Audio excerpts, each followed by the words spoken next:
ரசூலுல்லாஹி ஸல்லல்லாஹு அலைஹி வஸல்லம் 6 வயதில் ஆயிஷா ரலியல்லாஹு அன்ஹா அக்து நிக்கா பண்ணினார்கள். 9 வயதில் குடும்ப வாழ்க்கையில் சேர்ந்தார்கள். என்ன பாடுபடுறாங்க தெரியுமா பதில் சொல்கிறதுக்கு? கேட்ட உடனே அது என்ன காரணம்? அன்றைய கால சூழ்நிலை, அது இது. இவன் குரங்கியலை ஓப்பனாக அடிச்சுட்டு பேசிருக்கிறான். என்ன? ஆணும் மானும் சேர்ந்து வாழலாம், பெண்ணும் பெண்ணும் சேர்ந்து வாழலாம், குழந்தை பெற வேண்டிய அவசியம் இல்லை, தத்தெடுத்துக் கொள்ளலாம், இதுதான் நவீன. இது நாங்களாம் குரங்கு தான் எங்களை வாப்பான்னு தெளிவாக சொல்லிட்டு பேசிக்கிறேன். இவர் படுற பாடு எதுக்கு? 6 வயசு திருமணம் முடித்தார்கள். அவ்வளோ சமாளிப்பு. 6 வயசில் அக்து நிக்கா பண்ண ஹதீஸில் வருதா இல்லையா? அது ஹதீஸில் இருக்கா இல்லையா? உனக்கு என்ன பிரச்சனைன்னு கேட்குறேன். ரசூல் ஸல்லல்லாஹு அலைஹி வஸல்லம் அல்லாஹ்வுடைய தூதர் திருமணம் முடிச்சாங்கன்னு வருது அக்து நிக்கா. குடும்ப வாழ்க்கையில் சேர நேரத்தில் 9 வயசாக இருந்துன்னு வருது. ஆயிஷாரோட வாப்பக்கே பிரச்சனை இல்லை. உனக்கு என்ன பிரச்சனை? சரியா? இதை சொல்கிற டைமில் மனத்தோல்வியோடு பேசுகிறாங்க. அந்த ஹதீஸுடைய அறிவிப்பாளர் வரிசைகளை பொறுத்தவரையில் விளங்கிட்டு அது வரைக்கும் ஒரு அறிவிப்பாளர் வரிசையை பார்க்கறது இல்லை. இந்த ஹதீஸில் அறிவிப்பாளர் வரிசையெல்லாம் ஃபுல்லாக ஆராய்ச்சி செஞ்சு யார் யஹ்யா இப்னு மஈன், அப்துர் ரஹ்மான் இப்னு மஹதி, அந்த லெவல். இப்போ அதை பொறுத்தவரை ஹிஷாம் பின் உருவா யார் தெரியுமா? அப்படி புகாரியில் வந்திருக்குது, நம்பர் இடத்துல தான் இருக்குது. புகாரில் இஸ்னாதோடு வந்திருக்கு. நீ எவ்வளவுதான் விளக்கம் சொன்னாலும் நீ 100ல் 1 தான். 99 ஒன்று சமுதாயத்துடைய நம்பிக்கை தான் அவன் பார்ப்பான். நீ வந்து லைவ் சை யார்கிட்ட பேசணும்? எங்களுக்குள்ள பேசணும். அவன்கிட்ட போய் லைவ் சை பேசிட்டு இருக்கிறது எது? நம்ம தபரியை நம்ப மாட்டோம். நீ நம்பாமரி. சரியா? நீ தபரியை நம்பாமரி என்ன பிரயோசனம்? இது ஓண்ட சமுதாயத்துக்குள்ள தானே தபரி இருக்குது. உன் சமுதாயத்தில் புகாரி இருக்குது, முஸ்லீம் இருக்குது, திருமிதி இருக்குது, நசா இருக்குது. உன் சமுதாயத்துடைய நூல், உன் சமுதாய ஆதாரத்துடைய நூல். அதில் வந்துட்டு நான் உன்னை நம்ப மாட்டேன்னு அவன் சொல்கிறான். அவன் என்ன நினைப்பான்டா? இது வந்து இன்சிலாஹ், உன்னை மார்க்கத்துலேருந்து நீ வெளியே போகிறாய். உன்னை மார்க்கத்தை நீ வந்து நம்ப மாட்டேன்னு சொன்னாலும் சரி, அது முரம்படுதுன்னு சொன்னாலும் சரி, உன்னை மார்க்கத்தை ஒரு பலகீனம் மிக்கத்தை நீ எக்ஸப்ட் பண்ணுறேன்னு அர்த்தம். அவ்வளோதான். இது கூடவா நமக்கு விளங்கல? இது எதன் காரணமாக வருது? அவன் அவ்வளவு தெளிவாக என் அப்பா மாரெல்லாம் குரங்குன்னு சொல்கிறான். அதுக்கு வெக்கமே அவன் படலை. ஆணும் ஆணும் சமம் என்றான், பெண்ணும் பெண்ணும் சமம் என்றான். எடப்ஷனை பற்றி கவலையே படலை. எவ்வளோ அசிங்கமான வீடியோக்கெல்லாம் வருது. ஆணும் ஆணும் திருமணம் முடித்து புள்ளையை தத்தெடுத்து இவன் தாய்மாய் நடிக்கிறான். இந்த கேவலமான வீடியோவுக்கு கீழே அவ்வளோ பாராட்டு, நவீன சிந்தனையை முன்வைக்கிறார்கள், பாராட்டு. அந்த வெக்கத்தையெல்லாம் பார்த்துட்டு யோசிச்சு இவனு சிந்தனை ஒருவேளை இது உரிமையாக இருக்குமோன்னு நினைக்கிறான். இங்கே வந்து விளக்க எதுக்கு? அக்து நிக்கா 6 வயசில் நடக்கிறதும், பருவ வயது அடைந்த பிறகு 9 வயசில் திருமணம் முடிக்கிறது என்ன? அமெரிக்கா இன்னும் 12 வயசாக வச்சுக்கிறான் திருமணத்துக்கு. அதுக்கு ஒரு பேச்சு இல்லை. இதை சொன்ன பிறகு வேணும்னா மாறுவோம். அமெரிக்கா 12 வச்சுக்கிறா, அப்போ நம்மளும் 12 சொல்லு. அது இதில் இஸ்லாம் அல்ல, மார்க்கம் அல்ல. அமெரிக்கா 12, அமெரிக்காவில் 12 வச்சுக்கிறானா, அது ஓகே. இன்னும் சில நாடுகளில் 9 வச்சுக்கிறான். அந்த நாடுகள்லாம் வச்சு முன்னேற்றமான நாடுகள்லாம் வைத்திருக்கிறதுன்றா நம்ம வந்து 12. அப்போ எங்களுக்கு குர்ஆன் ஹதீஸில் ஆதாரம் அவன் தான் ஆதாரம். எதை எடுத்தாலும் அவன் தான் ஆதாரம். அல்லாஹு தஆலா குர்ஆன்ல சொல்றா, மரஜல் பஹ்ரைனி யல்தகியான் பைனஹுமா பர்ஸஹுன் லா யப்கியான். 2 கடல்களை அல்லாஹு தஆலா சந்திக்க விட்டிருக்கிறான். நடுவில் எந்த விதமான இதுவும் இல்லை. ஆனால் இது மதுரமாக இருக்கிறது, இது எனது உவர்ப்பாக இருக்கிறது, இது ஒன்று என்ன செய்வதில்லை, அதை கலப்பதில்லைன்னு அது யூடியூப்ல ஒருத்தர் போட்டு காட்டுறாரு. இதை பார்த்தீங்களா? அந்த கடல், இந்த யூடியூப் சேனல் வரலைன்னா அந்த கடல் அவ்வளவுதான். சரியா? அதை போட்டு காட்டிட்டான். இதைத்தான் அல்லாஹு தஆலா சொல்றான்னு. சுப்ஹானல்லாஹ், அற்புதம். உனக்கு என்ன அற்புதம்? அது உனக்கு கன்ஃபார்மா? நீ கண்டியா? அந்த கடல் உனக்கு எங்கேன்னு தெரியுமா? எப்படி உனக்கு நம்ம ஏமாத்திரியா இல்லையா? உனக்கு ஹசீமத்து நஃப்சியா, உளத்தோல்வி. அல்லாஹு தஆலா 6 கடலையும் சொல்றான். அது சரியா? 2 நீரண்டத்துக்கான பெரும் நீருக்கு பஹ்ரன்றது. சரியா? 2 நீருக்குன்றா 6 கடலும் உலகத்தில் எல்லா இடத்துலையும் சந்திக்குது. இது உப்பு இல்லாமல் இருக்குது, அது உப்பா இருக்குது. இதைத்தான் நான் அற்புதமாக இயற்கையாக செஞ்சு வச்சு. இவனுக்கு அது போதாது. அப்போ யாரோ சொன்னத்தை நம்பித்தான் இஸ்லாத்தை நிரூபிக்க பார்க்குறான். அன்புள்ள சகோதரி, இந்த கேவலமான ஏமாற்று முறைகள் எங்களோட சிந்தனைக்குள்ளே வந்துட்டு ரசூல் ஸல்லல்லாஹு அலைஹி வஸல்லம் ஏன் 11 திருமணம் முடித்தார்கள் அப்படின்றதுக்கு நம்ம என்ன பேசணும்? ஹதீஸ்கள் அறிவிக்கிறது, நிறைய ஹதீஸ்கள் வந்து சேர ஒரு நியாயமான விளக்கம். கல்யாணம் அதுக்காக முடித்தாங்க. நீங்கள் ஒரு 5000 ஹதீஸ் அறிவிச்சு விட்ருங்க, நீங்கள் ஒரு 4000, நீங்கள் 3000 ரசூல் எங்கே சொன்னாங்களா? கல்யாணம் முடிக்கிற எண்ணத்துக்குன்னு கேட்டால் ஒழுக்கமாக வாழ்ந்தால் கல்யாணம் முடிக்க தான் வேணும். ஒழுக்கமாக வாழ்ந்ததுனால கல்யாணம் முடிச்சிக்காங்கன்னு பதில சொல்லாமல் 11 திருமணம் ஏன் முடித்தார்கள் தெரியுமா? ரசூல் ஸல்லல்லாஹு அலைஹி வஸல்லம் அவர்களுக்கு என்னது அந்த ஆசையால் திருமணம் பண்ண ஆனண்டா அந்த ஆசை இருக்கும். இல்லாட்டி உனக்கு கல்யாணம் முடிச்சு தர மாட்டான் உனக்கும். அதனால தான் திருமணம் முடிச்சான்னு சொல்றதுக்கு வெக்கம் இல்லாமல் அதை மாற்றி சொல்லக்கூடிய கேவலமான ஒரு தாக்கத்தில் இருக்கிறோமே இல்லை? நாங்கள் தோல்வி என்று விளங்கலை நமக்கு. அது ரசூல் ஸல்லல்லாஹு அலைஹி வஸல்லம் 11 திருமணம் முடித்தாங்கன்றதுக்கு இப்படி ஒரு விளக்கத்தை யார் சொன்னது? இதெல்லாம் சொல்லிட்டு இதனால் எங்களுக்கு கிடைச்ச பலன்னு சொல்லலாம். இதனால் கிடைச்ச பலன் என்ன அப்படி என்று சொன்னால் ஹதீஸ்கள் நிறைய என்ன செஞ்சது கிடைச்சது. அதுக்காக வேண்டி தான் ரசூல் ஸல்லல்லாஹு அலைஹி வஸல்லம் திருமணம் முடிச்சாங்கடா. அப்போ அப்சார் நாங்கள் தலாக் பண்ணுற மாதிரி செய்து வச்சு தலாக் பண்ணாங்க. அப்போ அந்த ஹதீஸில் இடையில நின்று மட்டும் ரசூலுல்லாஹ் யோசிக்கலையா? எல்லா ஹதீஸும் நின்றுமே. ஹதீஜா அவங்க நேரத்தோ அல்லாஹ் தஆலா மறைக்க வச்சு அவங்க தானே கூட பகுதி வாழ்ந்தாங்க. அவங்களுக்கு ஜாஹிலியா கால பகுதி தெரியும், இஸ்லாமிய கால பகுதி. அந்த ஹதீஸில் யார் அறிவிக்கிறது? அப்படி என்றால் எங்கே யோசிச்சது இருக்குதா? அப்போ இதா தானாக என்ன செய்யறது? அப்படி இன்னும் சொல்ல போனால் ஃபாத்திமா ரலியல்லாஹு அன்ஹா எல்லாம் நேரம் மிச்ச காலமாக வச்சிருக்கணும். நிறைய ஹதீஸ் வரணும். மகளுடைய செய்திகள் வரணும்டா. இதெல்லாம் நம்ம எதன் காரணமாக தடமாற வேண்டாம். அல்லாவிடம் இருந்த வகையை ஃபைம்மா யத்தி என்னக்கும் மின்னி ஹுதா, அல்லாவிடம் இருந்த நேர்வழி என்று அல்லாஹு தாலா சொல்கிறான். அந்த பரத்திரத்தில் உள்ள உளத்தோல்வி இந்த சிலபஸால் வந்ததுன்னா நமக்கு இன்னும் விளங்கலை. இந்த 100 வருடம் 120 வருடத்துக்குள்ள எல்லாத்தையும் கலைச்சி குடும்பத்தையும் சிதைச்சி எல்லாத்தையும் கொண்டு போயிட்டான். கொண்டு போன பின்னால் மனைவியோட கொஞ்சம் பொறுமையாக இரு அப்படின்னா இவனுக்கு பொறுமையாக இருக்கக்கூடிய மைண்டு செட்டே இல்லை இவனுக்கு. ஏண்டா அவ்வளோ அழுத்தம். நான் சொல்கிறேன், இயற்கையாக உள்ள பொறுமையின்மை சஹாபாக்கண்ட காலத்திலேருந்து உண்டு. தலாக்கு உண்டு, பிரச்சனைகள் உண்டு, சச்சரவுகள் உண்டு, அதை மறுக்கலை. இந்த செயற்கையாக நம்ம ஒரு சிலபஸால் அகப்பட்டதனால நமக்கு ஒரு பொறுமையின்மை ஏற்பட்டிருக்கிறதே, அதெல்லாம் எப்போ இல்லாமல் போகும்டா இந்த சூழ்நிலை களையப்பட்டா. இல்லைண்டா நம்ம பொறுமையை டபுள் ஆக்கணும், வேறு வழியே இல்லை. பொறுமை என்ன செய்யணும், இரட்டிப்பாக்கணும். என்ன நினைக்கணும்னா இந்த திருமணத்தில் விவாகரத்துகள் இப்போ இன்றைய சூழ்நிலையில் இந்த மாதிரியான சூழ்நிலை அதிகரித்து அதிகரித்து அதிகரித்து நடக்க நடக்க இந்த குரங்கியல் குரூப்புடைய பிரச்சாரம் டபுள் ஆகுது. இந்த பாதிக்கப்பட்ட பாட்டியெல்லாம் அங்கே போய் என்ன செஞ்சிடறாங்க, சேர்ந்துடுறாங்க. பாதிக்கப்பட்ட பாட்டியெல்லாம் என்ன சொல்கிறாங்கடா, எனக்கு இஸ்லாமிய சமுதாயத்தில் இப்படி என்ன செஞ்சாங்க, திருமணம் முடிச்சு வச்சாங்க, அதனால் நான் அப்படி பாதிக்கப்பட்டேன், அப்படி பாதிக்கப்பட்டு, இப்படி பாதிக்கப்பட்டு, இதெல்லாம் எடுத்து எழுதுகிற யார், இந்த ஏத்திஸ்ட் குரூப் என்ன செய்கிறது, எடுத்து பார்த்தீர்களா இப்படி நடக்குது அப்படி நடக்குன்னு சொல்ல சொல்ல திருமணத்தில் என்ன செய்யுது, வெறுப்பு ஏற்படுது. ஏற்கனவே இவங்க அந்த ப்ரொடக்ஷன் ஏரியாவில் தான் இருக்கிறாங்க, இது யூனிவர்சிட்டியில். அதில் இருக்கிற டைமில் இந்த செய்தி வர டைமில் எனக்கும்மா திருமணம் வேணாமா, எனக்கு திருமணம் வேண்டாம், நான் உங்களோட என்ன செஞ்சிடறேன், வாழ்ந்துடுறேன், இல்லைம்மா திருமணம் கட்டாயம் அப்படின்ற, இல்லைம்மா அது தேவையில்லை, எனக்கு தங்கச்சிட பிள்ளைக்கு தாத்தர பிள்ளைக்கு அந்த பிள்ளைகளை நான் பார்த்துட்டு இருந்துடுறேன்னு சிந்தனை எங்கிருந்து வருது, இஸ்லாமிய சிந்தனை மாதிரி வருது. எங்கிருந்து வருது, இந்த மாதிரியான ஒரு சூழ்நிலை வெறுப்புகள், அதாவது தாங்கக்கூடிய சக்தியை ஏற்படுத்தாமல் அது வருவதை என்ன செய்யறோம் பார்க்குறோம். அல்லாஹு தாலா இயற்கையாக வைத்தது பெண்மையுடைய தாய்மை சிறு வயசில் வச்சது. 2 வயசு 3 வயசுலேயே ஒரு புள்ளை என்ன செய்யும், கிடைக்கிற பொருளை புள்ளையாக்கி விளையாடிக்கிட்டீங்க, போத்திக்கின்றீங்க, தூக்கிக்கின்றீங்க, ஏன்னா அந்த பிள்ளைய எடுத்துக்கிட்டு போயிட்டீங்க 3 வயசில். எங்கேயாவது ஒரு ஆம்பளை நீங்கள் கண்டிக்கிறீங்க உழைக்க போகிறமா விளையாடினது சிறிய வயசில் இல்லை, அவன் ஏதாவது சேட்டை பண்ணிக்கிறது வேறு பண்ணிக்கிறது தான் தெரியும் வணங்கிட்டா. ஒரு பெண், ஒரு சின்ன பிள்ளை, பொம்பளை பிள்ளை தான் ஒரு 3 வயசு 4 வயசுலேயே இந்த பிள்ளைய எடுத்து தத்து விளையாடி அந்த ஒரு கேரிங்லேயே அந்த பிள்ளை என்ன செய்யும், அப்படியே அந்த புள்ளைகிட்ட இருக்கு. அதாவது அந்த சமுதாயத்தில் ஒரு கேரிங் மனப்பான்மை அல்லாஹ் தஆலா பெண்கள்கிட்ட கொடுத்துக்கிறான். அந்த ஒரு தன்மையிலே அந்த குழந்தை வளர்க்கப்படுது. ஆனால் இவன் என்ன சொல்கிறான்னா, அந்த சிந்தனையே தெரியாத 17 வயது குழந்தையே என்றான். 17 வயசு குழந்தையா? ஆனால் அந்த சிந்தனை இவனுக்கு என்ன செஞ்சு, 17 வயது குழந்தை, 16 வயது குழந்தை, அதாவது 17வது வருஷம் இந்த டிசம்பர் மாத 31ஆம் தேதி வரைக்கும் அவர் குழந்தை. நைட்டு 12 மணி ரிங் பண்ணியதோட அவர் என்ன, அதாவது இளைஞராகிறார். என்ன ஒரு சட்டம் இது, சரியா? இதை ஒரு சட்டத்தை நம்பி இவனு என்ன சொல்கிறான்னா, யாருக்காவது தண்டனை கொடுத்துட்டா, 16 வயசு பிள்ளைக்கு தண்டனை கொடுத்தாங்களே, உனக்கு யார் 16 வயசு குழந்தைன்னு சொல்லி தந்தது யார்? அப்போ அதே போல் டீனேஜ் என்ற சிந்தனை ஏற்படுத்தி டீனேஜில் உள்ளவன்லாம் குழப்பக்காரனாக இருப்பாட்டு சிந்தனையை பதிவு செஞ்சுட்டாங்க விளங்கிட்டா. அதாவது 18 19 வரைக்கும் உள்ளவன்லாம் என்னது, ஒரு 18 வரைக்கும் உள்ளவனெல்லாம் என்னது, எல்லாம் டீன் என்று வரதுனால எல்லாம் டீனேஜர். அப்போ அதனால் அவனுக்கு எல்லாம் குழப்பம், கொஞ்சம் சிந்தனை குறைவாக இருக்குது. ஆனால் இங்கே பேன் பண்ணிடுறது, இளைஞர்கள் கவுஃப் வாசிகளை பற்றி பண்ணிடுறது விளங்கிட்டா. அதுக்கப்புறம் யார் யார் மூசா அலைஹிஸ்ஸலாம் எப்படி தைரியமாக இருந்தார், உசாமார்லாம் படைத்தளபதியாக போனார், முகமது இப்னு காசிம் போனார், இதெல்லாம் பண்ணிடுறது. அதெல்லாம் யார், முதியவர்களா? அதெல்லாம் இளைஞர்கள், சரியா? அது ரசூலுல்லாஹ்வுடைய அந்த பயிற்சி பாசர்கள், கவுஃப் வாசியில் எந்த பயிற்சி பாசரில் வளர்ந்தாங்க எதுவும் சொல்கிறது இல்லை. ஆனால் சிலபஸ் 18 19 வயசு உனக்கு சிந்திக்க தெரியாது அப்படின்றது. நீ வளர்க்கப்படுற சூழலில் தான் உன்னோட சிந்தனை செய்யப்படுகிறது என்ற அறிவே இல்லை. நீ கோழையான ஒரு சமுதாயத்தில் வளர்க்கப்பட்டா 40 வயசு வரைக்கும் உனக்கு எதுவுமே தெரியாது. நீ ஒரு அரசாங்கத்துடைய குடும்பத்தில் நீ வளர்றியண்டா, நீ 18 வயசுல எலெக்ஷனுக்கு நிற்பாய் விளங்கிட்டா, நீ தலைவராக இருப்பாய். ஒரு போர் குடும்பத்தில் வளர்றியண்டா நீ ஒரு போர் வீரராக என்ன செய்வாய், இருப்பாய். ஒரு படித்த குடும்பத்தில் வளர்றியண்டா 13 வயசு பெரிய படித்தவனாக இருப்பான். ஒன்றுமே விளங்காத இந்த சிலபஸை உள்வாங்கி வெறும் ப்ரொடக்ஷன் ஏரியாவில் வளர்ந்தீங்கன்னு சொன்னால் அவ்வளோதான், வீக்கான ஒருத்தன். அவனே இப்படியே சொல்லி வளர்த்துருவாங்க. 19 வயசு தானே, ரத்தம் என்ன அப்படி வேகமாக ஓடுறது, இவங்கள்ட்ட ஸ்லோவாக ஓடுது, சரியா?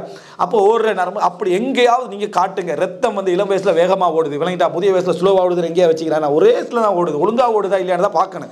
ஆனால் சிந்தனையை தலையில் போட்டு வித்தியாசமான பதிவுகளை ஏற்படுத்தி குடும்பம் இன்றைக்கு கலப்ஸ். வீட்டுக்குள்ளே வருகிற நேரத்தில் கோடான கோடி பிரச்சனைகளை சுமந்து கொண்டு தான் உள்ளுக்க வாரான். அது ஒரு காலத்தில் இயற்கையாக சுமந்த பிரச்சனைகள், இப்போ செயற்கையாக சுமந்த பிரச்சனைகளோடு அவன் என்ன செய்கிறான், உள்ளுக்க வாரான். ஒரு விதமான விரக்தி, ஒரு விதமான எரிச்சல். எதனால் இதற்கு ஏற்படுத்தப்பட்டது? ஒன்றுமில்லை, ரிசல்ட் என்ன தெரியுமா, குடும்ப வெறுப்பு. ரிசல்ட் என்ன வருதுன்னா குடும்ப வெறுப்பு. இப்போ சிலபஸ் எப்படி, அதோட இந்த பக்கத்தில் சைக்காலஜியை கொண்டு வந்துட்டான் விளங்கிட்டா. சைக்காலஜி என்றது முக்காவாசி பைத்தியம் விளங்கிட்டா, சந்தேகமே இல்லை. இதை நீங்கள் தெட்ட தெளிவாக தெரிஞ்சுக்கணும். சைக்காலஜி என்றது முக்காவாசி உளறல். 25% என்றது நியாயமான, அதாவது சைக்காட்டிஸ்ட்னுவாங்க அந்த குரூப். சைக்காட்டிஸ்ட் ஓகே சரியா. பெரும்பாலும் மற்ற 90% 75% ஃப்ரீயாக பேசுறது. நீங்கள் கொஞ்சம் டைம் ஒதுக்கினீங்கன்னா நான் அவங்களோட கொஞ்சம் பேசிக்கிட்டு இருப்பேன். இந்த பேசினா உங்களுக்கு ஆறுதல், உலகத்திலேயே ஆறுதல். நான் சொல்கிற பிரச்சனையை நீங்கள் கேட்குறேன், நீங்கள் சொல்கிற பிரச்சனையை நான் கேட்டுட்டிக்கிறேன். இதை கேட்குறதுக்கு ஆள் ரெடி இல்லை, பணத்தை கொடுத்தா பேசாமல் கேட்டுக்கிறான். அதனால் நமக்கு ஆறுதலாக இருக்கு சரியா. இதை தவிர வேறு ஏதாவது காரணம் உங்களுக்கு இருக்கா? இப்போ நாங்கள் 2 பேரும் சந்திக்கிறோம். 2 பேரும் சந்திச்சா மேக்ஸிமமாக என்ன ட்ரை பண்ணுறோம்? ஏண்ட பெஸ்ட்டான பேச்சுக்களை உங்களுக்கு ஷேர் பண்ணவும், உங்களோட பெஸ்ட்டான பேச்சுக்களை எனக்கு ஷேர் பண்ணவும் ட்ரை பண்ணுறோம். அதனால் உங்களோட பேச்சை நான் கேட்குறது இல்லை, ஏன்னா பேச்சை நீங்கள் கேட்குறது இல்லை. நீங்கள் ஒரு ட்ரிப்பை பற்றி பேசினா நான் இன்னொரு ட்ரிப்பை பற்றி பேசுவேன். நீங்கள் லாஸ் ஏஞ்சலில் பேசுனீங்கன்னா இவங்க ஆஸ்திரேலியாவில் எங்கேயோ பணத்தை பற்றி பேசுவேன். என்ன ஷேர் பண்ணுறது, இதான் நோக்கு. கடைசியில் 2 பேருக்கும் பிரயோசனமே ஒன்று, பொறாமை வஞ்சகத்தோட என்ன செஞ்சிருது, பிரிஞ்சு போய் ஃபுதைல் இப்னு இயாத் சுஃபியான் தௌரி ரஹ்மத்துல்லாஹி உட்கார்றாங்க. வச்சு நேரம் அழகாக 2 பேரும் மார்க்கத்தில் அறிஞர்கள், அவ்வளவு பக்தியானவர்கள். 2 பேரும் பேசிக்கிறாங்க. பேசிக்கின்ற எழும்புற டைமில் சுஃபியான் தௌரி ரஹ்மத்துல்லாஹி சொல்கிறேன், இது அல்லாஹ்விடத்தில் மிகவும் பரக்கத்து பொருந்திய ஒரு மஜ்லிஸாக இருக்க வேண்டும் என்று நான் என்ன செய்கிறேன், நான் ஆசை வைக்கிறேன். ஃபுதைல் இப்னு இயாத் சொல்கிறாரு, இது இருக்கின்ற மஜ்லிஸ்களிலேயே மிகவுமே அல்லாஹ்விடத்தில் அங்கீகரிக்கப்படாத மோசமான மஜ்லிஸாக இருந்து விடும்போது நான் பயப்படுகிறேன்றார். எதனால் என்று கேட்குற சுஃபியான் தௌரி, இருக்கின்ற பேச்சுக்களில் சிறப்பானதை என்னிடத்தில் சொல்ல வேண்டும் என்று நீங்கள் நினைக்கலையா? இருக்கின்ற பேச்சுக்களில் நான் தெரிஞ்சதில் சிறப்பானதை உங்கள்கிட்ட ஷேர் பண்ணணும்னு நான் நினைக்கலையா? அப்போ 2 பேரும் ஒருத்தருக்கொத்தர் கவர்ச்சி ஆகிட்டோமா இல்லையா? இங்கே அல்லாஹ்வுடைய நோக்கம் குறைஞ்சிதா இல்லையா? அதனால தான் அப்படி நினைக்கிறேன் நான். எவ்வளோ அழகான ஒரு விளக்கம், எவ்வளோ அழகான புரிதல். இப்படி மனிதன்ட்ட பெரும் அறிஞர்களாக இருந்தாலும் ஷேர் பண்ணுற டைமில் கேட்குறது பொறுமையாக இருக்கும். நீங்கள் எந்த ஒன்றை முன்னால் உள்ளவர்கிட்ட ஷேர் பண்ணாலும் அதுக்கு ஏற்ற ஒன்றை அவர் உங்களுக்கு திருப்பி சொல்கிறார். இப்போ நீங்கள் சொல்லி பாருங்கள், இந்த ஃபாரினுக்கு வந்ததுலேயே நம்ம படுற கஷ்டம், தொழிலின்மைகளும் பெரிய சிரமங்களை நான் என்ன செய்கிறேன், சந்தித்து வருகிறேன்னு சொன்னேன். அந்த பொறுமையாக இருக்கு. நான் உங்களுக்கு ஒரு படிப்பினையாக சொல்கிறேன். நான் வந்த நேரம் 1996 ஆரம்பித்தேன். இல்லை இயற்கையாக நடக்குதா இல்லையா? 96. அதோட இவர சோகம் எங்கே, அப்படி ஃபைலை போட்டு இவர் கிட்டத்தட்ட அவர் இன்ட்ரெஸ்ட் ஆகிடுவார். அவர்கிட்ட பேச்சில் அவர் இன்ட்ரெஸ்ட் ஆகிடுவார். அவர் கிட்டத்தட்ட வாப்பா துபாய்க்கு வந்த காலத்துலேருந்து ஸ்டார்ட் பண்ணுவார். இவர் எல்லாத்தையும் கேட்டுட்டு இன்னொரு சோகத்தோட வெளியே போகிறாரா இல்லையா? நான் இயற்கையாக கேட்குறேன், இது மனிதன் இயற்கையாக இல்லையா, உள்ளத்துக்குள்ளே வருதா இல்லையா? இதுக்காக வேண்டி தான் நீ ஒன்றும் பேசக்கூடாது, நீ பேசுகிற நான் கேட்குறேன், இந்த 50 ரூபா அவர் பேசாமல் சரியா. நீங்கள் சொல்ல சொல்ல சொல்ல உங்களுக்கு ஆறுதல், சொல்ல சொல்ல உங்களுக்கு என்ன செய்யுது, ஆறுதல். கேட்டுட்டீங்கிறாரு, கேட்டு வெளியே போன உடனே அவன் நினைக்கிறான் சரியான ஒரு ரிலாக்ஸ் ஆகி அவரோட பேசணும். ஏன்னா வாழ்க்கையில் நீங்கள் முதலாக நபரை சந்திக்கிறீங்க, கேட்குறத விளங்கிட்டா. மனைவி பேசுகிறத கணவன் கேட்குறதும் இல்லை, கணவன் பேசுகிறத மனைவி கேட்குறதும் இல்லை. கேட்டால் கூட எப்படி கேட்குறான், சொல்லு சொல்லு சொல்லு சொல்லு அப்படின்னு தான் கேட்குறான். யாரும் ஆறுதலாக உட்காந்து மிச்ச நேரமாக கேட்குறானா, சொல்லி முடி அப்படின்ற. நீங்கள் பேசி கேட்டுட்டீங்கிறான், நீ வளமையாக சொன்னதான சொல்லி முடி அப்படி. இந்த மெத்தடில் கேட்குறதுக்கும் இந்த 50 ரூபா கொடுத்து கேட்குறத நினச்சி பாருங்க. ஆறுதலாக சொல்லுங்கள். அடுத்த உங்களுக்கு எப்படி ஒரு பிரச்சனை உங்களுக்கு வந்திருக்கான்னா அவன் மனசு திறந்து பேச பேச ஆறுதல் விளங்கிட்டா. இந்த ஆறுதல்லையே அவனுக்கு ஒரு மாறுதல் வந்துடுது சரிங்களா. ஒரு நல்ல இது அவ்வளவு ஒரு திருப்தியாக இருக்குது அப்படின்ற. இது காரணம் ஒரு படித்தவராக இருக்கணும், கொஞ்சம் புத்தி கூர்மை உள்ளவராக இருக்கணும். அப்போ தான் தகவல்களை ஷேர் ஆகும். இந்த லெவலில் வச்சுக்கிறான். அப்போ இந்த சைக்காலஜி செக்ஷனுக்குள்ளே போய் என்ன செஞ்சுட்டான்டா குடும்பத்தை. நான் சொல்லலை சைக்காலஜியுடைய அடிப்படைகள் தவறுன்னு சொல்லலை, ஆனால் அங்கேயும் பேத்துக்கண்டு அந்த ஃப்ரைட் ரைஸ் தான் பேசுது, சிக்மண்ட் ஃப்ரைட் விளங்கிட்டா. அவரை தான் பேச சிக்மண்ட் ஃப்ரைட் சொன்னார். யார் சிக்மண்ட் ஃப்ரைட்னு கேட்குறேன், அல்லாவா ரசூலா சஹாபாக்களா இமாம்களா யார்? ஒரு மேற்கத்தைய உளவியலாளரை கொண்டு வந்து வச்சுட்டேன். இவன் கீழத்தைய உளவியலாளர் சொல்கிறான், அவன் சரியாக வரமாட்டான்றான் சரியா. அப்போது வச்சு நம்மளுக்கு ஒரு சிலபஸாக போட்டு அவர் சொல்லி இருக்கிறார். ஒரு சின்ன வயதில் ஒரு குழந்தை சூப்பும் விரலில் கூட பாலியல் சிந்தனைக்கு தான், அது அவனுக்கு பாலியல் சிந்தனை பிறக்குதுன்னு சொல்லக்கூடிய கேவலமான ஒருத்தனை வழிகாட்டியை வச்சுட்டு உளவியல் என்ன சொல்லிட்டுக்கிறான். விக்கிபீடியாவில் சும்மா அடிச்சு பாருங்க போதும் சரியா. இப்படியான ஒரு ஆளை சில இங்கிலீஷில் ஒரு பேரை சொல்லிட்டு நம்பிட்டு போய் டிரைவர் சஹாபாக்குன்னு அவங்களுக்கு இந்த மாதிரி குர்ஆன் ஹதீஸ் இந்த ஆத்தர்கள் தான் தெரியும். இவங்க என்ன பெரிய லெவலுக்கு என்ன தெரியும் என்ற மாதிரி ஒரு சிந்தனையை பதிவு செஞ்சுட்டாங்க. பதிவு செஞ்சுட்டு தான் இந்த ஒரு இஸ்லாத்தை மதங்கள் இல்லாத அல்லது போலி மதங்களை சரியான வழிகாட்டல் இல்லாதவர்கள் தேடிப்போன பாதையில் அவங்களுக்கு கிடைச்சது தான் இந்த இதெல்லாம். இது பெரிய அடிப்படைகளோடு இருக்கக்கூடிய மார்க்கம். எது குடும்பவியலில் இருந்து அதில் இருந்து இதில் இருந்து இஸ்லாமிய சமுதாயத்துக்கு கிடைத்திருக்கக்கூடிய ஆக பலகீனமான அறிவிப்பாளர் வரிசை ஒன்று கிடைச்சா போதும் அவனோட மார்க்கத்துக்கு.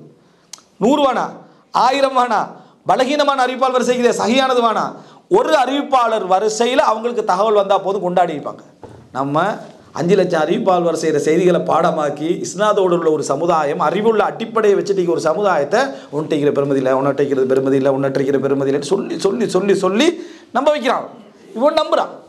இவனை என்ன செய்யறான்டா நம்புறான். அதனால குடும்பவியலுடைய பிரச்சனைக்கு தீர்வு இங்கே இல்லை, எங்கே இருக்குது அங்கே. ஆனால் சும்மா சொல்கிற சந்தர்ப்பத்தில் உளவியலாளர்கள் தலைவர் ரசூலாங்கன்றது சொல்கிறது. அதுக்கு அடுத்ததெல்லாம் சிக்மண்ட் ஃப்ரைட் தலைப்பு அவர், புக்கோட கவர் அவர், உள்ளுக்குள்ளே யார் இவர் தான். இந்த மாதிரி லெவலுக்கு என்ன செஞ்சிடற போயிருக்கிறார். இந்த சைக்காலஜியால் என்ன நடந்துட்டு தெரியுமா? குடும்பவியல் இவன் பிரச்சனை ஏற்றுறான், பிரச்சனையை ஏற்றி விடுறான் தலையில். அவன் அடிப்படையாக நம்புறான், பொறுமை இல்லாமல் போகுது. என்ன? குடும்பத்திலே பிரச்சனைகளை கண்டு வளரக்கூடிய பிள்ளைகளோட ஆளுமை குறைகிறது. ஹஸ்பண்ட் ஒய்ஃப் சண்டே கண்டு கண்டு வளர்கிற பிள்ளைகளுடைய ஆளுமை குறைகிறது, அந்த சிந்தனை திறன் குறைகிறது என்று எங்கேயாவது ஒரு புக்கில் ஒருத்தன் ஒளரிப்பான். விளங்கிட்டான்? ஒருத்தன் என்ன செய்வான்? ஒளருவான். அது இங்கிலீஷ்லேருந்து டிரான்ஸ்லேட்டட்னு இவன் போட்டிருப்பான். விளங்கிட்டா?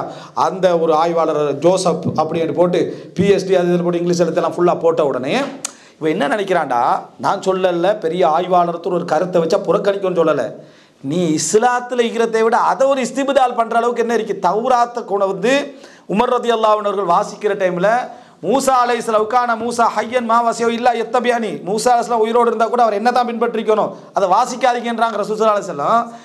வேதம் இறங்கி செதஞ்ச வேதத்தையே வாசிக்காதுன்னு சொன்ன ரசூல் ஸல்லல்லாஹு அலைஹி வஸல்லம் இதெல்லாம் எடுத்து நான் ஆய்வுகளை குறை சொல்லலை, எல்லாரும் ஆய்வு படிங்க, படிச்சுட்டு இது மேலுக்கு நில்லுங்க, அதை வச்சு உரசி பாருங்கன்னு இல்லாமல் இவன் சொன்ன உடனே அதுக்கு ஏதாவது குர்ஆன் ஹதீஸ் ஆதாரம் இருக்குதா? வந்துடுற வீட்டில் பார்க்குறது 3 பிள்ளைகள், ஹஸ்பண்ட் ஒய்ஃப் சண்டை. என்ன செய்கிறான்? பார்க்குற சண்டை. இந்த பிள்ளையோட எதிர்காலம் நாசமாக போயிடுது. கதா கதிர கையில் எடுத்தாச்சு. விளங்கிட்டா? எதிர்காலம் இவன்ட சிந்தனையில் அது பதிஞ்சிரு. யார் சொன்ன? அதுக்கு எதிராக தேடி பார்த்தா இன்னொருத்த புக் எழுதிக்கிறான். என்ன?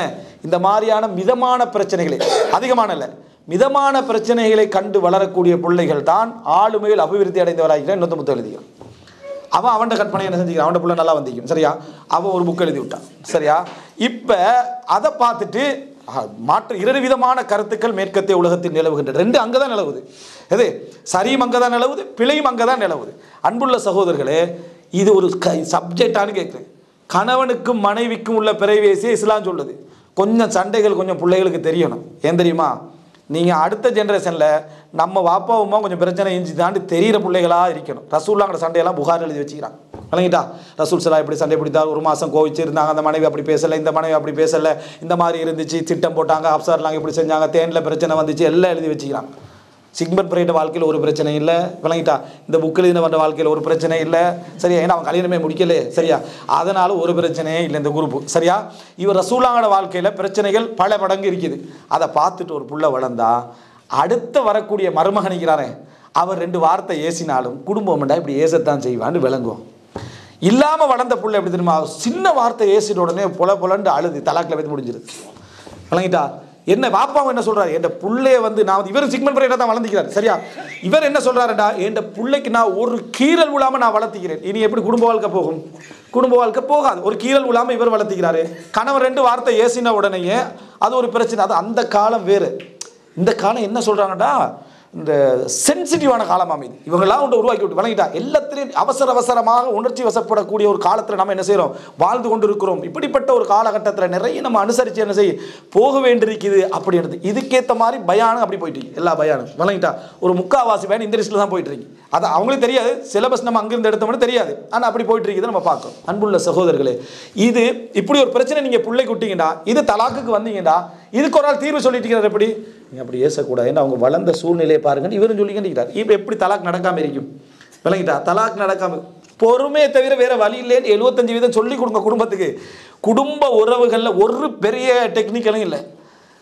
குடும்ப உறவுகளில் ஒன்று தான், வஸ்பிர் அலாமா அசாபக். நீங்கள் பொறுமையை எவ்வளவுக்கு விசாலமாக கொண்டு வாரீங்களோ அவ்வளவுக்கு ஒரு நல்ல குடும்பம் பிறக்கும். அவ்வளவுக்கு ஒரு நல்ல குடும்பம் பிறக்கும். பொறுமையை எப்படியா இருக்கணும் சொல்லி கொடுக்கலாம். எப்படி பொறுமையாக இருக்கீங்க, பொறுமையை எப்படி வளர்த்துக்கங்க, பொறுமை. இது என்னண்டா, அது சும்மா ஒரு பொறுமைன்னு சொல்லாமல் எனக்கு அல்லாஹ் ரப்புல் ஆலமீன் ஒரு மனைவியை தந்திருக்கான சுப்ஹானல்லாஹ் அப்படி என்று இவன் சொல்லிடுற வெளியே. அவன் என்ன நினைக்கிறேன்னு சொன்னா, அடே நமக்கு அமைஞ்ச மட்டும் தான்டா பிரச்சனையா இருக்குமோ அப்படின்னு இவன் 2 பேரும் பேசிக்கிறது. அவனை பிள்ளை சொல்லலை, அப்படி சொல்றானே அவனை பிள்ளை சொல்லலை. அவன் கரெக்டாக தன் குடும்பத்தில் வெளிரங்க தோற்றத்தை சரியா வச்சுக்கிறான். சரியா? அப்படித்தான் இருக்கணும். அவன் சரியா பேசிட்டான். நீ விரக்தி அடைஞ்சிக்க கூடாது. நீ என்ன நினைக்கணும்? அல்லாஹ்வுடைய தூதர் வாழ்க்கையிலே பிரச்சனை நடந்துச்சு, இவர் வாழ்க்கையிலேயும் பிரச்சனை நடந்தா இருக்கும். ஆனால் அவர் அழகாக என்ன செய்யறாரு? மெயின்டைன் பண்றாரு. நான் தான் ஊருக்குள்ள சொல்லி தெரிஞ்சுட்டிருக்கிறேன் அப்படின்னு. சிலர் குடும்ப பிரச்சனையை ஒரு ஆள்கிட்ட வைக்கிறது இல்லை. ஒரு ஆள்கிட்ட மார்க்க தீர்வு கேட்டமா, குர்ஆன் ஹதீஸ்ல தெளிவில்லை, இன்னொரு ஆள்கிட்ட குர்ஆன் ஹதீஸ்ல தீர்வு கேட்கணும். ஒரு 3 பேர்ட்ட கேட்கலாம். வார எல்லா மூலையும் மட்டும் பிரச்சனை கேட்குறது. சரியா? எல்லாரும் எனக்கு மனைவிக்கு ஒரே பிரச்சனை தான் கல்யாணம், அதுதான் குடும்பம். உனக்கும் அவனுக்கும் பிரச்சனை இல்லை, 2 பேருக்கு மூலையிலே அர்த்தம். உனக்கு பிரச்சனை இருக்குதுண்டா, நீ எவ்வளவுக்கு பெரிய குடும்பத்தை வச்சுக்கிறியோ அந்த அளவுக்கு பிரச்சனை இருக்கு உனக்கு. நீ எவ்வளவுக்கு பெரிய குடும்பத்தை வச்சுக்கிறியோ அவ்வளவு பிரச்சனை. இதுக்கு தீர்வு என்ன சொல்லிக்கிறான் தெரியுமா? இதுதான் ஃபொரீனுக்கு ஓடிடுறது, குடும்பத்துக்கு இதுக்கு சம்மந்தம் இல்லாமல் வாழ்ந்துரு, அப்படியே குரங்குக்கு பேத்துறது. விளங்கிட்டா? இப்படியே போனால் என்ன செய்யும்? கணவன் மனைவி ஆகிரும். அதுக்கப்புறம் கணவன் ஒரு இடத்துல, மனைவி ஒருத்தர், பிரச்சனை இல்லை. அப்புறம் கல்யாணமே முடிக்கிறது, அது ஒரு பிரச்சனை இல்லை. பிரச்சனை இல்லைன்னா நீ புறந்தேக்கப்படாது. லக்கது ஹலக்னல் இன்சான ஃபீ கபத், மனிதனை நாம் சிரமத்திலே படைத்திருக்கிறோம் அல்லாஹ் சொல்றான். இவன் வெளியே வர பார்க்குறான். நீ குடும்ப வாழ்க்கையில் சிரமம் இல்லாமல் ஒன்றை அணுக முடியாது. 75% தீர்வு பொறுமையை தவிர வேற எதுவுமே இல்லை. சிலர் சில நேரத்தில் என்ன நினைச்சிடறாங்கன்னா, சிலருக்கு இப்படி ஒன்று இருக்குது. அல்லாஹு தாலா அந்த ஒரு ரசனையுடைய தன்மையை அதிகமாக கொடுத்துருப்பாங்க. அவன் என்ன செய்வான்டா, பிரச்சனைகளை ரசிப்பான். அவன்கிட்ட போய் நம்ம தீர்வு பொதுவாக எடுக்கலாம், அது பிழை இல்லை. அவனோட வாழ்க்கைக்கு அது பெஸ்ட்டு. பிரச்சனையை ரசிப்பான்னு சொன்னால் மனைவி ஏசினாலும் சரி, அல்லது மனைவி ஆய்ந்தா கணவன் ஏசினாலும் எதாயிருந்தாலும் சரி, அது ஒரு ரசனையாக பேச பழகிப்பாங்க. அந்த பிரச்சனையை அவர் அப்படி தான் ஏசுவார், ஆனாலும் இப்படி பழகிருப்பாங்களா? அந்த மக்கள் பெஸ்ட்டு. ஆனால் அவங்க சமுதாயத்துக்கு தீர்வு சொல்ல சரி வராது. என்ன சரி வராதுன்னா, அவனை மாதிரி ஒரு 10% தான் இருப்பான். அல்லாஹ் தாலா ஒரு 10% அப்படி யாருக்கா கொடுத்துருப்பான். அதை வச்சு சமூகத்தை பார்த்துடக்கூடாது. சமூகத்தை பார்க்குற நேரத்தில் எதை பார்க்கணும் அப்படின்னா, சமுதாயத்தில் மிதமிஞ்சி எதிரிக்கன்னு பார்க்கணும். இந்த ரசனையை வச்சு சிலர் என்ன செஞ்சிருவாங்கன்னா, என்ன இந்த கமெண்ட்டில் என்ன செஞ்சிருவாங்க, போட்டுருவாங்க, எனது மனைவி அப்படி இல்லை அப்படின்னு சொல்லி. அல்லா அல்ஹம்துலில்லாஹ், உன மனைவி அப்படி இல்லையா, அல்லாஹ்வுக்கு புகழ்ந்து உன்னோட குடும்ப வாழ்க்கை நல்லா இருக்குது. ஊரில் உள்ள அப்படி தான் இருக்கேன்னு நினச்சிடாது. சில வேலை என்னென்னா, மனைவிக்கு ஏற்ற மாதிரியே அமைச்சிருவான் லைஃபை ஃபுல்லாக. நீ என்ன சொன்னாலும் சரி, எந்த பிரச்சனையும் வராது. வாங்கிட்டா? அதே போல் கணவனுக்கு ஏற்ற மாதிரியே மனைவி வாழ்க்கை என்ன செஞ்சிருவா, அமைச்சிருவா. அது எந்த பிரச்சனையும் வராது. அப்படி அமைக்கக்கூடாது. கணவனுக்கு ஏற்ற மாதிரியே மனைவி எல்லாத்தையும் அமைச்சுக்கிறதும், மனைவிக்கு ஏற்ற மாதிரியே கணவன் எல்லாத்தையும் அமைச்சுக்கிறதும் கூடாது. ஏன்? நீ பிறந்த குடும்பம் இருக்குது, கணவன் தாய் இருக்கா, தந்தை இருக்கா, உனக்கு தம்பி இருக்கு, உனக்கு தங்கச்சிக்கு, உனக்கு அதுக்கு நீ கொஞ்சம் அட்ஜஸ்ட் பண்ண தான் வேணும். அவங்களுக்காக கணவனோட கொஞ்சம் கஷ்டப்படத்தான் வேணும் நீ. அதே போல் மனைவியும் என்ன செய்யணும், அதை கணவனும் என்ன செய்யணும். உனக்கு ஒரு குடும்பம் இருக்குது, உனக்கு தாய் இருக்குது, மனைவி அதில் கொஞ்சம் இடைஞ்சல்கள் வரும், நீ அதில் கஷ்டப்படத்தான் வேண்டும். இது ரெண்டும் இல்லாமல் அதுக்கேற்ற மாதிரி அமைச்சின்னா நீ குடும்பத்தை பிரிஞ்சாகணும். உன்னோட குடும்பத்தை என்ன செய்யணும், பிரிஞ்சுட்டு தான் அதை சொல்கிறான். எனக்கு எந்த பிரச்சனையும் இல்லை என் குடும்பத்தில். விளங்கிட்டா? பிரச்சனை வராதா? நீ தான் பிரச்சனை வச்சு கட்டாங்க, அப்போ பிரச்சனை வராது. அப்போ இதற்குள்ள எல்லாத்தையும் சுமந்து கொண்டு, அதையும் சுமந்து கொண்டு, 2 வார்த்தை கூடுதலாகவும் பேசிக்கொண்டு வாழ்கிற வாழ்க்கை தானே, அதுதான் வாழ்க்கை என்று சொல்லி கொடுக்காம, பிரச்சனைகளே அற்ற சந்திர ஒளியில் பூத்தூவிய பாதையில் குடும்பத்தின் பயணம் என்று பயண்ட தலைப்பை போட்டா சரியா? எப்படி ஒரு குடும்பம் வளரும்னு நான் கேட்குறேன். அப்படி தான் சொல்லி கொடுக்குறாங்க. சரியா? என்ன, அதாவது பிரச்சனைகளற்ற குடும்ப வாழ்க்கையை நோக்கி. சரியான தலைப்பு பிரச்சனைகளற்ற குடும்ப வாழ்க்கை இல்லை, குடும்ப வாழ்க்கையே ஒரு பிரச்சனை தான். அதான் அங்கே இடத்துல வரப்போது கடைசியில் என்ன நடக்கும், திருமணம் முடிஞ்சு போய்த்துரும். அந்த இந்த பயான்களை கேட்டு கேட்டு கேட்டு கேட்டு சில நேரங்கள் இது நான் எல்லாரையும் குறை சொல்லலை, குறிப்பிட்ட அந்த இதோட சம்மந்தப்பட்டவங்க இப்படி கேட்டு கேட்டு மைண்ட் செட் எப்படி ஆகிட்டேன்னா, குடும்பத்தில் ஒவ்வொரு பிரச்சனைக்கும் அவங்களுக்கு கவலை வந்துடுது. பயானில் சொன்ன மாதிரி இல்லை, பயானில் சொன்ன மாதிரி இல்லை, இந்த சிலபஸில் உள்ள மாதிரி இல்லை, 2 வார்த்தை ஏசிடுறாரு. மனைவியும் எப்படி நினைக்கிறாங்கடா, என்ன அந்த மனைவி என்னது கொஞ்சம் கூடுதலாக என்ன செய்கிறா, கோவப்படுறா, எதிர்த்து பேசுகிறா அப்படின்னு. சுப்ஹானல்லாஹ், உமர் இப்னு கத்தாப் எங்களுக்கு வழிகாட்டி அவங்க தானே. சரியா? உமர் இப்னு கத்தாப் ரலியல்லாஹு அன்ஹு அவர்கள் ஒரு தடவை ஹஃப்ஸாலாம் கூட பேசிட்டுக்கிறான், இந்த அவனோட மனைவியோட பேசிட்டுக்கிறான். பேசிட்டுக்கிற சந்தர்ப்பத்தில் வளமைக்கு மாத உமர்லாங்கட அதாவது மனைவி எதிர்த்து பேச மாட்டான். இஸ்லாம் இந்த ஒரு எதிர்த்து பேச ஆரம்பித்தா. ஏன்னா இஸ்லாம் தானே சரியான குடும்பவியலை சொல்லும், அப்போ எதிர்த்து பேச தான் செய்வாங்க. சரியா? அதனால் இவ்வளோ காலம் எதிர்த்து பேசாத மனைவி அன்றைக்கு எதிர்த்து பேசிட்டான். இப்போ சொல்லுங்க பாப்பா, இஸ்லாம் பிரச்சனையை வளர்த்திக்கப்ப. அது வரைக்கும் அப்படி இல்லை. ஏன்னா இப்னு அப்பாஸ் சொல்கிறாங்க, மக்கால் உள்ள பெண்கள் அமைதியாயிருந்தாங்க, ஆண்கள் அடக்கி வாழ்ந்தாங்க. இந்த மதீனாவில் உள்ள பெண்கள் கொஞ்சம் என்ன மாறி பேசுவாங்க. இவங்க குறைசி பெண்கள் மதீனாவுக்கு இவங்கள பழக்கத்தை பழகி திருப்பி பேச ஆரம்பிச்சிட்டாங்கன்றான். ரசூலா எங்கேயா தடுத்த செய்தி வருதா? அப்படி வரலை. அப்போ திருப்பி பேசணும்னு உமர்லாம் திருப்பி கேட்குறாங்க, என்ன நீங்கள் என்ன பதில் சொல்கிறீங்க எனக்குன்னு கேட்குறாங்க. அங்கே 2வது கதை இருக்கக்கூடாது, அப்படி ஒரு லைஃப்பில் இருந்தது ஜாஹிலியா காலம். எனக்கு பதில் சொல்கிறீங்கன்னு கேட்டான். அப்போ என்ன அதாவது துராஜினி எனக்கு பதில் சொல்கிறீங்கன்னு. அப்போ என்ன நான் உங்களுக்கு பதில் சொல்கிறீங்க, ரசூலாங்களுக்கு உங்களோட மகள் பதில் சொல்கிறாங்களே, அங்கே பாருங்கள். எது? ஹஃப்ஸா ரலியல்லாஹு அன்ஹா. ஹஃப்ஸா ரலியல்லாஹு அன்ஹா அங்கே பதில் சொல்லிட்டு இருக்கிறேன், நீங்கள் என்னட்ட கேட்குறீங்க அப்படின்ட்டு. அவங்களோட மகள் தான், ஆனால் அங்கே பதில் சொல்கிறாங்க. உமர்லாம் இப்போ இந்த பிரச்சனை முடிஞ்சுது. இதே நம்ம பிரச்சனை ஆக்கிப்போம். இதே நான் உன்னை பற்றி பேசினா உன்னை பற்றி பேச, மகள்கிட்ட சப்ஜெக்ட் எடுக்காத. இங்கே நம்ம அங்கேயே நம்ம அரிஸ்டோட்டில் தான், எங்கே தத்துவமாக தான் பேசுகிற எல்லா இடத்துல. சரியா? வாதத்தில் உட்காந்து ஒப்பந்தம் பண்ணி டிபேட் நடக்கிற மாதிரி தான் நம்மளோட பேச்செல்லாம் இங்கே. இது அதை சம்மந்தப்படுத்தாத குடும்பம். விளங்கிட்டா? அதெல்லாம் சம்மந்தப்படுத்தான் போகும், அதை ஒன்றும் தனியாக கொண்டு போயிடாது. சரியா? இப்போ அங்கே போயிடுறது. அங்கே உமர்லாம் போனால் கேட்குறாங்க அப்சராட்ட, நீங்கள் ரசூலுல்லாஹ்களுக்கு திருப்பி பேசுகிறோம். காலையில் பார்த்தா நைட்டு வரைக்கும் பேசாமல் போண்டு. உமர்லாங்களுக்கு ஸ்டொக் ஆகிட்டு அப்படி செஞ்சிடவாடான்றா. அந்த மாதிரி செய்ய வேணாம். மற்றவங்கெல்லாம் பேசுகிறத பேசிட்டு நீ வந்து அதை வந்தீங்க அப்படி உரிமை எடுத்து அப்படி பேச வேண்டாம் அப்படி என்று சொல்லி அவங்க அட்வைஸ் பண்ணிட்டு வராங்க. ஏதாவது ரசூலுல்லாஹ் கோவத்தில் தலாக் அப்படி இப்படி சொல்லிடுவாங்களோ அப்படின்றதுக்காக ரசூலுல்லாஹ்களோடு இருக்கணும் என்பதுக்காக சொல்லிட்டு வராங்க. இன்னும் கொஞ்ச நாளில் அதே மாதிரி ரசூலுல்லாஹ் தலாக் பண்ணிட்டாங்கன்ற ஒரு செய்தி பரவுது. தலாக் பண்ணலை, ஆனால் தலாக் பண்ண மாதிரி ஒரு செய்தி பரவுது. உமர்லாங்க நினச்சேன், இதை தான் நான் நினச்சேன். இதுக்கு தான் நான் என்ன செஞ்சேன், அட்வைஸ் பண்ணேன்னு போனால் ரசூலுல்லாஹ் பள்ளியில் உட்காந்துட்டீங்க, எல்லா மனைவிமார்களை விட்டு நான் ஒதுங்கிட்டேன்னு சொல்லி உட்காந்துட்டீங்கிறான். ரசூலுல்லாஹ் என்ன நினைக்கணும், இந்த பிரச்சனை சஹாபாக்கள் அபூபக்கர் உமர் உஸ்மான் அலி ரத்ன பெரிய முக்கிய ஆள்கள் இருக்கிறாங்க. நம்மளோட குடும்பத்தில் பிரச்சனையோட ஒரு கெட்ட முன்மாதிரியாக என்ன செஞ்சிரு, அது பேத்துரு, இதை மறைச்சிக்கொள்ளும் என்ற அளவுக்கு. அபூபக்கரை கூப்பிட்டாது இந்த சப்ஜெக்டை ஃபுல்லாக க்ளோஸ் பண்ணிடுங்க, என்ன அறிவிப்புகளை ரிவாயத்துக்களை புறவு பதிஞ்சிடாமல் பார்த்துக்கங்கன்னு தானே சொல்லணும். ரசூலுல்லாஹ் அதை முன்மாதிரியாக சொல்லிட்டு பாரு, லக்கத் கான லக்கும் ஃபீ ரசூலில்லாஹி உஸ்வத்துன் ஹஸனா லிமன் கான யர்ஜுல்லாஹ வல் யௌமல் ஆகிர். அதாவது மறுமை நாளையும் அல்லாஹ்வையும் தூதரையும் விரும்பக்கூடியவருக்கு ரசூலுல்லாஹ்ட்ட என்ன இருக்குது, முன்மாதிரி இருக்கின்றான். அப்போ ரசூலுல்லாஹ் முன்மாதிரி இல்லாட்டி என்னதுக்கு எடுத்து எழுதுன்னு இவ்வளோ ரிவாயத்துக்கள் வரணும், அவ்வளோ செய்யுது. அப்போ உமர்லாங்க தலாக் பண்ணிட்டீங்களான்னு கேட்குறாங்க. என்னது ரசூலுல்லாஹ் அமைதியாக வைக்கிறாங்க. கடைசியில் உமர்லாம் சொல்கிறாங்க, எந்த வீட்டில் மட்டும் இந்த சப்ஜெக்ட் நடந்திருந்தால் அதுக்கப்புறம் ஒரு வார்த்தையை கடுமையான வார்த்தை, நான் வந்து என்ன செஞ்சிருப்பேன், மனைவி எப்படி செஞ்சிருப்பேன்னு சொல்கிற ரசூலுல்லாஹ் சிரிப்பு வந்துட்டு, ரசூலுல்லாஹ் சிரிப்பு வந்து சிரிச்சிட்டாங்க. சிரிச்சு நான் தலாக் பண்ணலை அப்படின்னா, நான் வந்து தலாக் பண்ணலை, 1 மாதம் ஒதுங்கி இருந்தாங்கன்னு வருது. இதுதானே குடும்ப வாழ்க்கை. இது இல்லாத கற்பனை உங்களுக்கு ஊட்டிங்கன்னா 2 பிரச்சனை வரும். ஒன்று நடக்காது, 2வது என்ன நடக்கும்டா, இந்த மனைவியை விட்டுருவீங்க, அந்த கற்பனையில் ஒரு ஆளை தேடிட்டீங்க. அது 7ஆம் தான் இப்போ அந்த ஹதீஸை சொல்கிறது, இது பலகீனமான ஊருலீன்கள் தான் இங்கே உலகத்தில் குடும்ப வாழ்க்கை முடிஞ்சுது. சரியா, நேர ஊருலீன்கள் நம்மளை எதிர்பார்த்துக்கிட்டு இருக்கிறார்கள் போகிறது. சரியா, இது வந்து சரியா அப்போது இந்த மாதிரியான ஒரு கெட்ட முன்மாதிரிகளை வழிமுறையாக கொண்டு வந்து கொடுத்தா நீங்கள் பொறுக்க மாட்டீங்க. அன்புள்ள சகோதரர்களே, அல்லாஹு தஆலா வஜஅல பைனக்கும் மவத்தத வ ரஹ்மா, அல்லாஹ் மவத்தத்தை ரஹ்மத்தை ஏற்படுத்திக்கிறான்னு சொல்கிறது எதனால் தெரியுமா? பிரச்சனை இல்லாதால அல்லாஹு தஆலா சொல்லலை, சண்டை இல்லாதாலெல்லாம் சொல்லலை. நீங்கள் 2 பேரும் பிறப்பால் உறவல்ல, இது நட்பு போன்ற உறவும் அல்ல, ஆனால் பிரிய முடியாத ஒரு பந்தத்தை நான் ஏற்படுத்திக்கிறேன். அதுக்கு தான் சொன்னானே அல்லாஹ். தவிர இந்த மவத்தத்தை வ ரஹ்மாவை வந்து இவங்க யோசிச்சுட்டிக்கிறது. இவங்க எப்போ பார்த்தாலும் என்ன ஆண்கள்கிட்ட ஒரு பெரிய சிந்தனையிலே உள்ள என்னென்னா, ஹதீஜா ரலியல்லாஹு அன்ஹா ரசூல் அந்த இதில் வரவேற்றாங்களே, என்ன மலையிலேருந்து குன்றிலேருந்து வார டைமில் வரவேற்றாங்களே, அந்த வரவேற்ற சிந்தனை இவங்களோட ஞாபகத்தில் இருக்குது. அந்த மாதிரி நம்மளோட மனைவி வரவேற்கிறாங்க இல்லையே, நம்மளோட வீட்டில் என்ன அந்த மாதிரி வரவேற்கிறாங்க இல்லையே, நீங்கள் ரசூலாங்க மாதிரியே இருக்கிறீங்க இல்லை. விளங்கிட்டா, ரசூல் ஸல்லல்லாஹு அலைஹி வஸல்லம் அவங்க நடந்து கொண்ட அந்த மென்மையான தன்மைக்கும், ரசூல் ஸல்லல்லாஹு பிரச்சனைகளாக கையாண்ட முறைக்கும், அவங்க வரவேற்ற முறைக்கும் என்னது அதே மாதிரி தான் இருக்குது. அப்போ நம்மளும் அதே மாதிரி ஒரு இது அப்துல் மலிக் பின் மர்வான் சொல்கிற மாதிரி நம்மளாம் அபூபக்கர் உமராகவே இருக்க வேண்டும் ஆசைப்படுகிறீர்கள் ஆட்சியாளர்கள். ஆனால் நீங்கள் வந்து என்ன அபூபக்கர் உமர காலத்து ஆக்கள் மாதிரி நீங்கள் இல்லை. நீங்கள் இருக்கிறது வந்து இப்போ இந்த குலத்தை ஆகல் மாதிரியா, நீங்கள் அபு ஹுரைராவாக இருந்து அபூதர்ரா இருந்தால் நானும் அபூபக்கர் உமராக இருக்கிறதுல நியாயம் இருக்குது.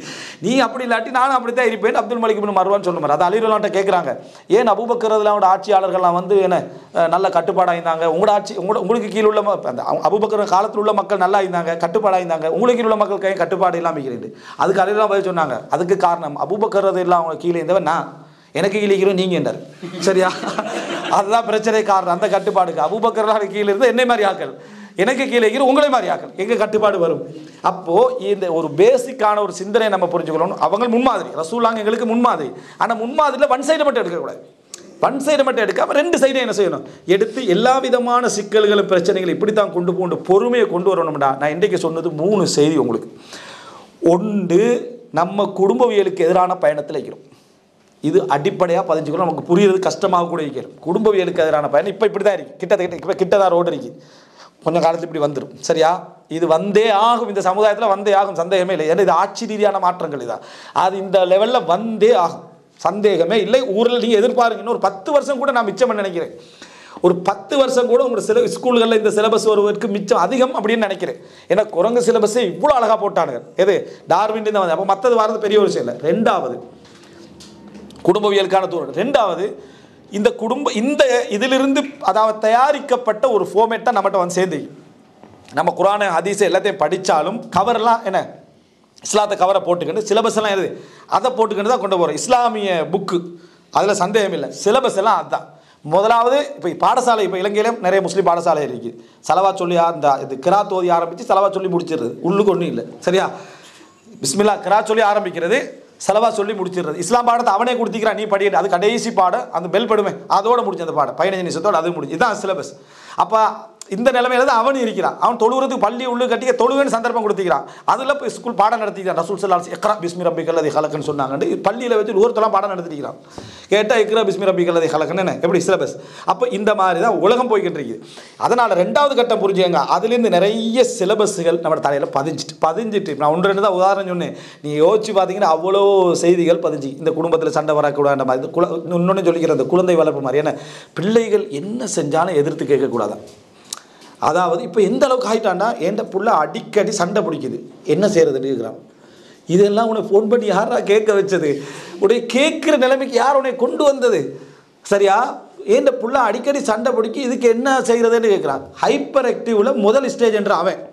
சரியா, அப்போ இவன் அது ஹைப்பர் ஆக்டிவ் அது டாக்டர்மாருக்கு தானே தெரியும். அப்படி என்று அங்கே போய் என்ன ஒரு நிலைமைக்கு கொண்டு போயிட்டான்னு நினச்சி பாருங்க. உண்மைதான் விளங்கு. அதாவது ஒரு பிள்ளைக்கு அந்த மாதிரியான ஒரு மிதமிஞ்சிய பிள்ளை உங்களுக்கு விளங்கு. இது அதுக்கல்ல, பிள்ளை என்ன செஞ்சாலும் என்ன அந்த மாதிரி லெவலுக்கு கொண்டு சிலபஸ் பிள்ளைகளை வளர்க்குறது, இது மற்றது வளர்க்குறது, உங்களோட டோட்டல் சிலபஸ் எப்படியா இருக்குது, பொருளாதாரத்தில் எப்படியா இருக்குது. அதான் பொறுமையின்மைக்கான மிக முக்கியமான காரணங்கள். மூன்றாவது, நமது முன்மாதிரிகள், நமது சிந்தனை போக்குகள் எல்லாமே ரசூலுல்லாஹ்வோட வழியிலிருந்து எடுக்கிறதா இருந்தால் அங்கே பார்த்தீங்கன்னா 75% குடும்ப வாழ்க்கையை சிறப்பாக போகிறதுக்கு பொறுமை தான். நீங்கள் சுற்றி எங்கே வந்தாலும் முடிகிற எதாக இருக்கணும்டா பொறுமை அப்படின்றதா இருக்கணும். காரணம், அதனூடாக அல்லாஹ்வுடைய ஒரு சுன்னத்தை நீங்கள் வாழ வைக்கிறீங்க. என்ன, குடும்பம் என்கின்ற ஒரு அழகான ஒரு செயினில் அல்லாஹ்வுடைய சுன்னத்தில் பொறுக்கிறீங்க. இமாம் இப்னுல் ஜௌஸி ரஹ்மத்துல்லாஹி கேட்கப்படுகிறது, நமக்கு அமைந்த மனைவியோ நமக்கு அமைந்த கணவனோ அடிக்கடி நமக்கு பொறுக்க முடியாத அளவிலான சச்சரவுகளையும் பிரச்சனையும் ஏற்படுத்தக்கூடிய நிலைமையாக இருந்தால் இதில் எப்படி நடந்து கொள்வது என்று இமாம் இப்னுல் ஜௌஸி ரஹ்மத்துல்லாஹி சொல்கிறாங்க, நன்மை செய்கிறதுக்கு அல்லாஹ் அவனுக்கு பெரிய வழியோட திறந்துக்கிறான். என்ன, பொறுமை.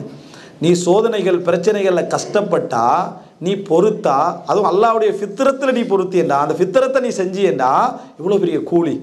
அப்போது உனக்கு அல்லாஹ் தஆலா நீ இபாதத்துக்களை குறை விடுவா, அதுக்கார்களில் குறை விடுவா, சுன்னத் தொழுகையில் குறை விடுவாய், மற்றெல்லாம் குறை விடுவாய். இந்த குறைகளை தான் எதை நிவர்த்தி செய்துப்பேன், நீ குடும்பத்தில் காக்கிற பொறுமை. ரசூல் ஸல்லல்லாஹு அலைஹி வஸல்லம் சொன்னாங்க, ஒரு மனிதனுக்கு ஃபித்னத்து ரஜுல் ஃபீ அஹ்லிஹி வ மாலிஹி வ ஜாரிஹி, ஒரு மனிதனுக்கு தன்னுடைய குடும்பத்தில் தனது அண்டை வீட்டாரில் தனது சொத்தில் வரக்கூடிய சோதனைகள் பிரச்சனைகள் எல்லாம் இருக்குதே, துக்கஃபிர் ஹஸ்ஸலா வஸ்ஸதகா வஸ்ஸியாம், அதை நோன்பு தொழுகை சதக்கா இவைகள் எல்லாம் என்ன செய்கிறது, இல்லாமாக்கி கொண்டு இருக்கிறது என்று ரசூலுல்லாஹ் சொல்கிறாங்க. அப்போ நம்ம சபர் செய்கிறோம், அதில் உண்டு தானே. அப்போ பொறுமை இந்த அடிப்படையில் நம்ம எடுத்துட்டோம்டா ஒரு 25% பிரச்சனை தான் அல்லது ஒரு 30% பிரச்சனை தான் டைவோர்ஸ் கொண்டு போக வேண்டி வரும், கேட்க வேண்டி வரும், மார்க்கத்திலிருந்து பதில் சொல்கிறவங்கள்ட்ட கேட்க வேண்டி வரும், இந்த மாதிரியான பிரச்சனைகளுக்கு போக வேண்டி வரும். ஒரு 25-30% பிரச்சனை. ஆனால் 25-30% பிரச்சனைகள் தெளிவாக நேர கோர்ட்டுக்கு போய்த்துறானு அவனுக்கு நல்லா தெரியும். இந்த 70% ஆக்களை கோர்ட்டுக்கு போகிறது தயாரிக்கிறானோ விளங்கிட்டா. இங்கே போய் பேசி பேசி பேசி அந்த லிஸ்ட்டில் போட்டுடுறது, நீங்கள் அந்த 30 தான், நீங்கள் அந்த 30 சரி வராதுன்னு என்ன செஞ்சிடற, அதில் சேர்த்துடுற. ஆனால் நீ பொறுமையாக இருந்திக்கு, அவன்கிட்ட போகாமல் இருந்திக்கு சரி வந்திக்கு. சரியா, இதுதான் உண்மையான செய்தி. இந்த 3 மெசேஜையும் ஆள் மனதில் பதிய வச்சு, இது பல நீண்ட விஷயங்களுக்கான குறுகிய தலைப்புக்களில் ஒரு விஷயம். அல்லாஹ் ரப்புல் ஆலமீன் எந்த விஷயமாக இருந்தாலும் குர்ஆன் தான் எங்களோட சிலபஸ் குர்ஆன் வணங்கிட்டா, ஓதுறதில்ல சிலபஸ் டோட்டலும் அதுதான், அங்கிருந்து தான் எடுக்கணும். ஹதீஸ் தான் எங்களோட சிலபஸ்ன்றது. மற்றதெல்லாம் தொழிற்கல்விகள், அங்கிருந்து நம்மளோட கைடன்ஸை எடுக்கவே கூடாது, அங்கிருந்து வழிகாட்டலை எடுக்கவே கூடாது. மனிதர்களால் புனையப்பட்ட விஷயங்கள் என்பதில் எல்லின் முனையளவு சந்தேகமில்லை. ஆனால் இன்றைக்கு வேதங்களாக மாறி போயிருக்கு அந்த சிலபஸ் தான் எங்களோட வேதங்கள். இது நன்மைக்கு ஓதுறது, அது சட்ட வழிகாட்டலுக்கு ஓதுறது அப்படின்னு ஆகிட்டு, அதெல்லாம் அப்படியே விட்டுட்டு நமக்குரிய வழிகாட்டல் குர்ஆனும் சுன்னாவும் மட்டும்தான். இதில் விளக்கத்துக்கும் அவன் தேவையில்லை, அடிப்படைக்கும் தேவையில்லை, அடிக்குறிப்புக்கும் அவன் தேவையில்லை. இந்த அடிப்படையில் நம்ம எடுத்துட்டோம்டா நிச்சயமாக ஒரு சிறப்பான ஒரு புரிதலை அல்லாஹ் தஆலா எங்களோட குடும்ப வாழ்க்கையில் தருவான். ஹாதா மா இந்தி வல் இல்மு இந்தல்லாஹ் வ அகூலு கௌலி ஹாதா வ அஸ்தக்ஃபிருல்லாஹ் லி வ லக்கும். வஸ்ஸலாமு அலைக்கும் வ ரஹ்மத்துல்லாஹி வ பரகாத்துஹு.